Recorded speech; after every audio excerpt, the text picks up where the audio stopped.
मेरा नाम विक्रम है और मेरा जीवन पुष्कर राजस्थान के पवित्र गांव की तरह ही शांत और साधारण था। मैं 26 साल का युवक था जिसकी सुबह और शाम कपड़ों की दुकान पर ही बीती थी, जो हमारे प्राचीन शिव मंदिर के पास स्थित थी। मंदिर की घंटियों की आवाज और भजनों की धुन अक्सर मेरी दुकान तक पहुंचती और मुझे काम करते हुए एक अजीब सा सुकून महसूस होता। मेरी दुकान पर दिन में 2 घंटे का अवकाश होता था, दोपहर 2 बजे से शाम 4 बजे तक। इस दौरान सुबह का स्टाफ, जो ज्यादातर स्थानीय युवा थे, अपने घरों को लौट जाते और शाम का स्टाफ 4 बजे के बाद आता। मेरा घर दुकान से काफी दूर था, लगभग आधे घंटे की साइकिल यात्रा, और दिन के इस अवकाश में घर जाना संभव नहीं था। इसलिए मैं आमतौर पर दुकान के पिछले कमरे में बैठकर पुराने बही खाते देखता या कभी कभार किताबें पढ़ता। एक दिन, जिस दिन सूरज की तपिश कुछ ज्यादा ही थी और दुकान में ग्राहकों की भीड़ कम थी, दोपहर के लगभग 2:30 बजे थे। मैं पिछले कमरे में बैठा बही खातों में उलझा हुआ था कि दुकान के दरवाजे पर लगी पीतल की घंटी ने एक मधुर ध्वनि की। साथ ही एक मनमोहक खुशबू मेरे नथुनों से टकराई, जैसे कोई चमेली के फूलों की लड़ी लिए गुजरा हो। मैंने सर उठाकर देखा। दुकान के मंद प्रकाश में एक आकृति उभरी। यह एक लड़की थी जिसने अपने चेहरे पर अत्यंत सुंदर रेशमी दुपट्टा ओढ़ा हुआ था, जो उसके सौंदर्य को और भी रहस्यमय बना रहा था। इस दुपट्टे से केवल उसकी गहरी झील जैसी आंखें ही दिखाई दे रही थीं, जिनमें एक अजीब सी चमक और गहराई थी। वो आंखें इतनी खूबसूरत थीं कि मैं उन्हें देखता ही रह गया। मैं शर्त लगा सकता था कि इस दुपट्टे के पीछे एक बेहद हसीन चेहरा छिपा होगा। उसने अपने कोमल हाथ जोड़कर मुझे नमस्ते कहा। उसकी आवाज में ऐसी मिठास थी कि जैसे कोयल ने अपना गीत गाना शुरू कर दिया हो। वह कहने लगी कि उसे कंप्यूटर कोर्स करना है, लेकिन वह रोज दुकान पर नहीं आ सकती। उसे कोई ऐसा गुरु चाहिए जो घर पर आकर पढ़ा सके। उसकी आंखों में एक अनकही बेचैनी थी, एक ऐसी प्यास जिसे मैंने तुरंत महसूस कर लिया। ये सिर्फ कंप्यूटर सीखने की प्यास नहीं थी, बल्कि कुछ और भी था, कोई छिपा हुआ रहस्य। मैंने उसे अपना पता और नाम बताया। उसने एक पल के लिए हिचकिचाया, जैसे कोई भेद छिपा रही हो। फिर अपना नाम कमला बताया और एक फोन नंबर दिया। मैंने उसे अगले दिन एक योग्य गुरु भेजने का वादा कर लिया। वीडियो पर आगे बढ़ने से पहले, यदि आपने हमारे चैनल को सब्सक्राइब नहीं किया है तो कृपया सब्सक्राइब करें और उसके बगल में घंटी को चालू करें। उसके जाने के बाद दुकान में अजीब सी खामोशी छा गई। चमेली की खुशबू अब भी हवा में घुली हुई थी, जो उसकी उपस्थिति का एहसास दिला रही थी। मैंने सोचा, क्यों ना मैं खुद ही चला जाऊं। उसकी आंखों में जो प्यास थी वह मुझे अपनी तरफ खींच रही थी। कुछ आमदनी भी हो जाएगी और दोपहर का खाली समय भी कट जाएगा। यह एक ऐसा विचार था जिसने मेरे दिल में एक नई उमंग पैदा कर दी। मैं कभी इतना सक्रिय नहीं हुआ था, लेकिन कमला की उपस्थिति ने मुझे एक नया उद्देश्य दे दिया था। अगले दिन सुबह से ही मेरा मन बेचैन था। दुकान पर काम में मेरा मन नहीं लग रहा था। 2 बजने का इंतजार एक सदी की तरह लग रहा था। जैसे ही समय ने इजाजत दी, मैंने कमला के दिए हुए पते पर फोन किया। मेरी आवाज में एक अजीब सी घबराहट थी जब मैंने अपना परिचय करवाया। उसने मुझे तुरंत आने को कहा।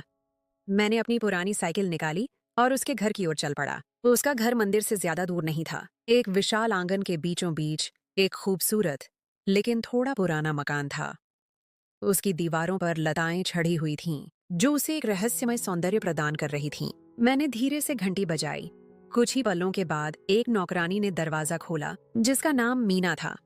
वह एक गली के फूल की तरह सीधी सादी और मासूम थी। उसकी आंखों में कमला जैसी ही सादगी थी। मैंने अपना परिचय कराया तो उसने मुस्कुराकर मुझे अंदर बुलाया और मेहमान खाने में बिठाया। मेहमान खाना प्राचीन राजस्थानी कला का नमूना था, जहाँ पीतल के चमकदार बर्तन, लकड़ी का खूबसूरत नक्काशीदार फर्नीचर और रंगीन पर्दे सजे हुए थे। मैं इस माहौल में बैठकर अजीब सी बेचैनी महसूस कर रहा था।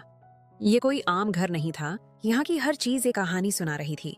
मीना ने मुझे इंतजार करने को कहा और अंदर चली गई। पर्दे के पीछे छिपी सच्चाई। कुछ देर इंतजार के बाद एक सुंदर लड़की अंदर आई, जिसने पूजा के अंदाज में अपना पूरा सर एक केसरिया दुपट्टे से ढका हुआ था। उसके वस्त्र में सफेद और केसरिया रंगों का मिश्रण था, जो उसके तेजोमय चेहरे को और भी निखार रहा था। उसके चेहरे पर एक अजीब सी गंभीरता और आंखों में कल वाली चमक अब भी मौजूद थी।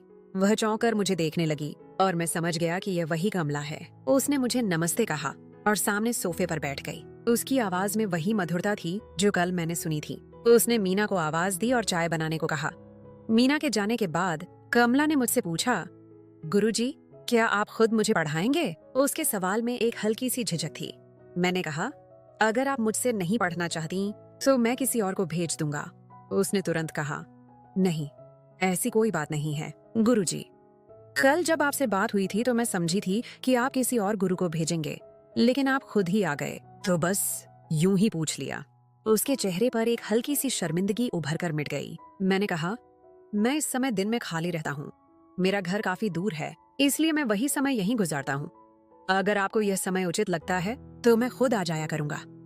उसने तुरंत कहा, नहीं, यही समय ठीक रहेगा। उसकी आंखों में एक राहत सी उभरी। उसने फीस का पूछा। मैंने कहा, आप कुछ दिन पढ़कर देख लें। अगर आपको मेरा पढ़ाने का तरीका समझ आ जाए तो फीस की बात भी हो जाएगी। यह एक आम सा जवाब था, लेकिन मेरे दिल में यह उम्मीद थी कि वह मेरा पढ़ाने का तरीका जरूर पसंद करेगी। इतनी देर में मीना चाय लेकर आ गई। चाय रखने के बाद मैंने पानी मांगा तो वह पानी लेने चली गई। उसके बाद मैंने उससे उसका नाम पूछा तो उसने अपना नाम कमला शर्मा बताया। शर्मा सुनकर मुझे हैरत हुई, क्योंकि उसकी शक्ल और सूरत से वह किसी उत्तरी भारत की नहीं लगती थी। उसकी आंखें, उसके चेहरे का निखार कुछ अलग था। कमला की दबी हुई इच्छा और कड़वी सच्चाई। मैंने कमला से पूछा, आप घर पर ही क्यों पढ़ना चाहती हैं? अगर आप दुकान पर आ जाएं, तो आप कम फीस में पढ़ सकती हैं। तो उसने नजरें झुकाकर कहा, मैं रोज रोज अकेली नहीं आ सकती गुरुजी, मुझे लाने वाला कोई नहीं होता। मेरे पति सुबह ऑफिस चले जाते हैं और रात तक वापस आते हैं। उसकी आवाज में एक गहरी उदासी थी जो मुझे बेचैन कर गई। मेरे पति का तबादला अभी मुंबई से यहाँ हुआ है, इसलिए हम यहाँ स्थानांतरित हुए हैं। मुझे यहाँ के रास्तों का भी ज्यादा ज्ञान नहीं है। उसने एक गहरी सांस ली। न तो यहाँ हमारा कोई रिश्तेदार है और न कोई मिलने वाला। मुंबई में हम एक खुले घर में रहते थे, लेकिन यहाँ मैं बहुत अकेला महसूस करती हूँ। कभी अपने पति के साथ आते जाते आपकी दुकान पर नजर पड़ जाती थी। मैं सारा दिन घर में बोर होती हूँ। बस घर में मीना और मेरी सास होती हैं। जब उसने अपने पति का बताया तो मुझे बहुत हैरत हुई, क्योंकि वह किसी भी तरह से शादीशुदा नहीं लग रही थी। उसकी मासूमियत और चेहरे पर बच्चों जैसी सादगी किसी नवविवाहित लड़की की तरह थी। लेकिन मैंने उससे अपनी हैरत का इजहार नहीं किया। यूं मैंने सोचा कि सारा दिन बोर होने से बेहतर है कि कंप्यूटर ही सीख लूं, ताकि कुछ समय गुजर सके। उसकी आवाज में एक दबी हुई इच्छा थी, जैसे वह इस अकेलेपन से बाहर निकलना चाहती हो। फिर कुछ और बातचीत के बाद मैंने कहा कि मैं हफ्ते में 5 दिन आ सकता हूँ, क्योंकि हफ्ते और इतवार को दुकान की छुट्टी होती है। वह तुरंत राजी हो गई। मैंने इजाजत ली और अगले दिन से पढ़ाने का कहकर वापस दुकान पर आ गया। लेकिन काफी देर तक मैं कमला के बारे में ही सोचता रहा। उसकी बड़ी बड़ी आंखें, उसकी शांत मुस्कुराहट और उसकी उदास आवाज मेरे मन में घूमती रही। मुझे यह बात भी समझ नहीं आ रही थी कि वह घर में अकेली है, माहौल भी नया है, तो उसके पति ने उसे यूं किसी को भी बुलाकर कंप्यूटर सीखने की इजाजत कैसे दे दी? क्या उनका रिश्ता इतना मजबूत था कि उन्हें किसी प्रकार का डर नहीं था, या कुछ और बात थी? खैर, इन सब बातों से मुझे कोई लेना देना नहीं था। मुझे तो खुशी इस बात की थी कि मेरी आमदनी में इजाफा हो रहा था, लेकिन इसके साथ एक अनजानी कशिश भी मेरे दिल में पैदा हो चुकी थी। एक ऐसा एहसास जो मुझे कभी महसूस नहीं हुआ था। अगले दिन शुक्रवार था और फिर 2 दिन की छुट्टी थी। मैंने सोचा कि सोमवार से ही जाऊंगा, लेकिन इन 2 दिनों में कमला का ख्याल मेरे मन पर छाया रहा। उसकी आंखें, उसकी मासूम मुस्कुराहट मुझे बार बार बेचैन करती रही। यह एक ऐसा एहसास था जिसे मैं न समझ सकता था और न ही नजरअंदाज कर सकता था। सोमवार को सुबह मैं दुकान पर गया, मगर पता नहीं क्यों काम में मेरा मन नहीं लग रहा था। मेरी आंखें बार बार घड़ी की तरफ जा रही थीं, जैसे समय को पंख लग जाए और 2 बज जाए। उस दिन सच में दिन गुजारना मुश्किल काम था। खैर, जैसे ही दुकान की छुट्टी हुई, मैंने जल्दी जल्दी सभी कागज समेटे और जाने की तैयारी करने लगा। उसी दौरान मालिक का फोन आ गया और उन्होंने मुझे अपने दफ्तर में तलब किया। मैं मालिक के पास गया तो उन्होंने पूछा कि कहाँ जाने की तैयारी है विक्रम? तुम तो घर नहीं जाते? मुझे एक पल के लिए ख्याल आया कि सच बता दूं, लेकिन फिर मैंने झूठ बोल दिया। मालिक, मेरी मौसी यहाँ पास में ही रहने आ गई हैं, तो मैं दिन में वहाँ जाया करूंगा। वहीं खाना खाकर कुछ देर आराम कर लिया करूंगा और 4 बजे तक वापस आ जाया करूंगा। मालिक ने सर हिलाया और मुझे जाने की इजाजत दे दी। मैंने अपनी पुरानी साइकिल निकाली और अपनी मंजिल की ओर चल पड़ा। जब मैं कमला के घर पहुंचा तो 2:15 का समय था। मेरा दिल तेजी से धड़क रहा था। एक अजीब सी घबराहट और खुशी का मिला जुला एहसास था। मेरी घंटी बजाने के कुछ ही सेकंड बाद मीना ने दरवाजा खोल दिया और मुझे नमस्ते कहा और अंदर आने का इशारा किया। मैं उसके पीछे पीछे अंदर दाखिल हो गया और उसने मुझे मेहमान खाने में बिठाया और खुद अंदर चली गई। कुछ ही सेकंड बाद मीना वापस पानी लेकर आ गई। मैंने पानी पिया और मीना बोली, मालकिन आपको अंदर बुला रही हैं। मैं मीना के पीछे पीछे अंदर चल पड़ा और हम मेहमान खाने के साथ ही बने कमरे में दाखिल हो गए। ये कमला का अपना कमरा था, जो बहुत साफ और सलीके से सजा हुआ था। पलंग पर कमला बैठी हुई थी। उसके चेहरे पर एक हल्की सी मुस्कुराहट थी। उसने बहुत अदब से मुझे नमस्ते कहा और मैंने जवाब दिया। फिर उसने शुक्रवार को न आने की वजह पूछी। उसकी आवाज में एक हल्की सी शिकायत थी। गुरुजी, आप आज नहीं आए? मैं इंतजार करती रही। मैंने कहा कि मैं बहुत व्यस्त था। कमला जी, तो उसने कहा कि अगर मैं व्यस्त हुआ करूं और न आ सकूं तो पहले से बता दिया करो। गुरुजी, मैं इंतजार करती हूँ। उसके लहजे में एक मासूम सी नाराजगी थी। मैंने माफी मांगी और कहा कि आगे से ध्यान रखूंगा। फिर मैंने कंप्यूटर का पूछा तो कमला ने मीना को इशारा किया। मीना ने साइड पर रखे कंप्यूटर पर से कपड़ा हटाया। मैंने आगे बढ़कर कंप्यूटर ऑन किया, फिर कमला से पूछना शुरू किया कि उसे क्या आता है और क्या नहीं। तो उसने बताया कि उसे कुछ नहीं आता है, आज तक कभी कंप्यूटर इस्तेमाल नहीं किया। खैर, मैंने उसे कंप्यूटर की बुनियादी बातों के बारे में बताना शुरू किया। मैंने उसे माउस, कीबोर्ड और कंप्यूटर के विभिन्न हिस्सों के बारे में बताया। कुछ देर ही गुजरी थी कि एक लगभग 60 साल की महिला भी आकर वहां बैठ गईं, जिनके चेहरे पर गंभीरता थी और वह गौर से मेरी बातें सुनना शुरू हो गईं। उनके वस्त्र से उनकी परंपरावादी छवि झलक रही थी। कमला ने परिचय कराया कि यह मेरी सास हैं, राधा देवी। हम 2 कुर्सियों पर बराबर बराबर बैठे थे और कमला की सास पलंग पर बैठी थी। उनकी उपस्थिति कमरे में एक अजीब सा तनाव पैदा कर रही थी। उनकी आंखें सब कुछ देख रही थीं, लेकिन उनके होंठ खामोश थे। उनकी शांत उपस्थिति मेरे लिए एक सवाल बनी हुई थी। कुछ देर बाद मीना जूस के गिलास लेकर आ गई। मैंने समय देखा तो 3:15 हो गए थे। मैंने जूस पीकर कमला से कहा कि आज जो भी बताया है उसकी अभ्यास करें। मैं कल आपसे आकर पूछूंगा।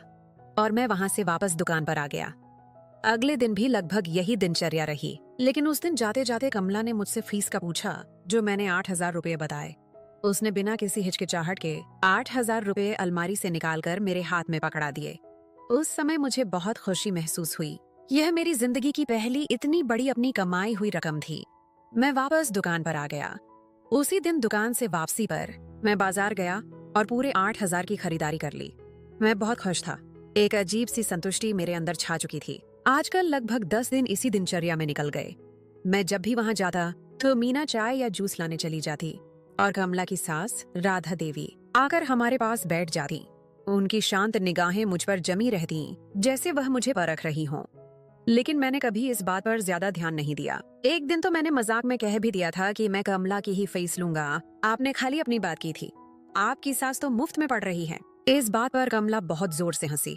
उसकी हंसी में एक ऐसी ताजगी थी कि मेरा दिल खुश हो गया। इन 10-12 दिनों में कमला मुझसे काफी बेतकल्लुफ हो गई थी। हम पढ़ाई के साथ साथ थोड़ा हंसी मजाक भी कर लिया करते थे। मेरी हर बात पर वह खुलकर हंसती, जैसे उसे हंसने का मौका ही न मिला हो। उसकी आंखों में अब वह उदासी कम और एक नई चमक ज्यादा नजर आती थी। एक दिन जब मैं कमला के घर पहुंचा और घंटी बजाई तो सामान्य के विपरीत कमला ने खुद दरवाजा खोला। उसके चेहरे पर एक नरम मुस्कुराहट थी जो दिल को मोह लेने वाली थी। उसने मुझे नमस्ते करके अंदर आने का इशारा किया। मैं सीधा उसके पीछे पीछे बिना कुछ कहे उसके कमरे में आ गया। उसने मुझे बैठने को कहा और बोली कि मैं अभी आती हूँ। मैं कुर्सी पर बैठ गया। आज घर में कोई भी नजर नहीं आ रहा था। राधा देवी गायब थीं और मीना भी कहीं दिखाई नहीं दे रही थी। घर में अजीब सी खामोशी थी। एक सन्नाटा सा था जो मुझे बेचैन कर रहा था। मैं अपनी सोचों में गुम बैठा था कि ये खामोशी मुझे क्यों इतनी परेशान कर रही है। अचानक मुझे एक अजीब सा एहसास हुआ, जैसे कोई मुझे बहुत गौर से देख रहा हो। मैंने इधर उधर देखा, लेकिन कोई नहीं था। कमरे में सिर्फ मैं और वह खामोशी थी। उसी पल कमला आ गई। उसकी आंखों में एक चमक थी और वह पहले से ज्यादा खूबसूरत लग रही थी। उसने एक हल्के नीले रंग की साड़ी पहनी थी जो उस पर बहुत अच्छी लग रही थी। मेरे दिल की धड़कन तेज हो गई। मैं उसकी खूबसूरती में खो गया था कि एक पल में खुद पर काबू पाया। ये क्या हो रहा है मुझे? मैं यहाँ किस मकसद से आया हूँ? ये सोचकर मैं एकदम उठ खड़ा हुआ। मैं जा रहा हूँ कमला जी, कल आऊंगा। वह भी मेरे एकदम यूं अचानक उठ खड़े होने से कुछ परेशान हो गई और पूछने लगी कि क्या हुआ अचानक? गुरुजी, क्या आप ठीक नहीं हैं? मैंने कहा कि सर में दर्द है, मुझे थोड़ा आराम चाहिए, और उसके घर से बाहर आ गया। मैं वहां से सीधा दुकान पर आ गया और वहां आकर भी सुकून नहीं मिला। मैं खुद को ही बुरा भला कहने लगा कि मैं बेवजह वहां से क्यों आ गया। मेरा दिल कर रहा था कि दोबारा चला जाऊं, लेकिन यूं एक बार आकर वापस जाना ठीक नहीं लगा मुझे। खैर, वह दिन बहुत मुश्किल से कटा था मेरा। मैं सारी रात इसी कशमकश में रहा। ये कैसी कशिश है जो मुझे कमला की तरफ खींच रही है, और क्या ये सही है? अगले दिन सुबह ही कमला का फोन आ गया। गुरुजी, आपकी तबीयत कैसी है? उसकी आवाज में एक फिक्रमंदी थी जो मेरे दिल को छू गई। मैंने कहा कि बेहतर है कमला जी। तो कहने लगी कल मेरे जाने की वजह मेरी तबीयत ही थी या और कोई बात थी? उसका यह सवाल सुनकर मैं चौंक गया। क्या उसे महसूस हो गया था कि मैं किसी और वजह से परेशान था? मैं 1 मिनट सोच में पड़ गया कि इस बात का क्या जवाब दूं। क्या वह मेरी परेशानी की वजह जानती है? क्या उसे महसूस हुआ कि मैं उससे प्रभावित हो रहा हूँ? यह बहुत नाजुक स्थिति थी। मैंने यही कहा कि तबीयत ही खराब थी और क्या वजह हो सकती है। मैंने बात को टाल दिया। फिर उसने कहा कि आज आप कब तक आएंगे? तो मैंने कहा कि वही 2 बजे तक। उसकी कॉल पर मुझे काफी हैरत भी हुई। उसकी आवाज में अब भी वही चमक थी, लेकिन एक छिपी हुई उदासी भी थी। दुकान की छुट्टी के बाद मैं कमला के घर की ओर चल पड़ा। आज मेरे दिल में ज्यादा बेचैनी थी। जब घंटी बजाई तो वह नहीं बजी। शायद बिजली नहीं थी या घंटी खराब हो गई थी। फिर मैंने दरवाजा खटखटाया तो तुरंत ही दरवाजा खुल गया। आज भी दरवाजा खोलने वाली कमला ही थी। उसके चेहरे पर एक नरम मुस्कुराहट थी। उसने रोज की तरह नमस्ते कहा और अंदर आने के लिए जगह छोड़ दी। मैं अंदर दाखिल हुआ तो उसने मुझे मेहमान खाने में बिठा दिया और कहने लगी कि अभी अचानक बिजली चली गई है, आप कुछ देर इंतजार कर लें। मैं खामोशी से सोफे पर बैठ गया। उसने मेरी तबीयत का पूछा और कहा कि मैं चाय लाती हूँ। वह चाय के कप लेकर आ गई। मैंने कहा, अब सुनाओ कमला जी, 2 दिन से घर पर कोई नजर नहीं आ रहा है। राधा देवी और मीना कहाँ हैं? तो वह कहने लगी, मेरी सास राधा देवी बस कुछ दिन के लिए ही आई थी मेरे साथ।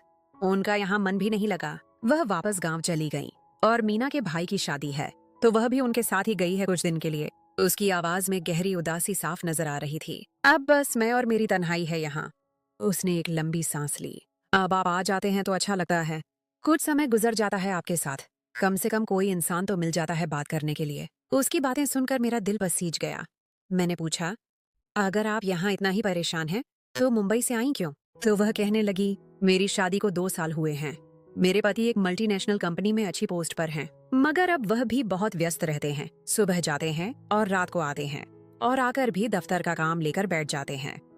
मुंबई में वह ऐसे नहीं थे, मुझे समय भी देते थे, लेकिन फिर उनकी तरक्की करके उनका तबादला कर दिया कंपनी ने। यूं मुझे भी उनके साथ यहाँ आना पड़ा और यहाँ आकर वह बहुत व्यस्त हो गए। मैं जब भी उनसे शिकायत करती हूँ कि अब मुझे समय नहीं देते तो कहते हैं कि बस कुछ दिन की बात है, अभी नया नया दफ्तर है, काम को समझ लूं फिर सब सामान्य हो जाएगा। उसकी आंखों में अजीब उदासी महसूस की मैंने, एक ऐसी उदासी जो सिर्फ समय गुजरने से दूर नहीं हो सकती थी। उसकी बातें सुनकर मुझे लगा कि वह सिर्फ कंप्यूटर नहीं सीख रही, बल्कि वह अपनी तन्हाई और बेचैनी से भागना चाहती है। फिर उसने मुझसे पूछा कि गुरुजी, मैं 2 दिन से क्यों परेशान और उदास हूँ?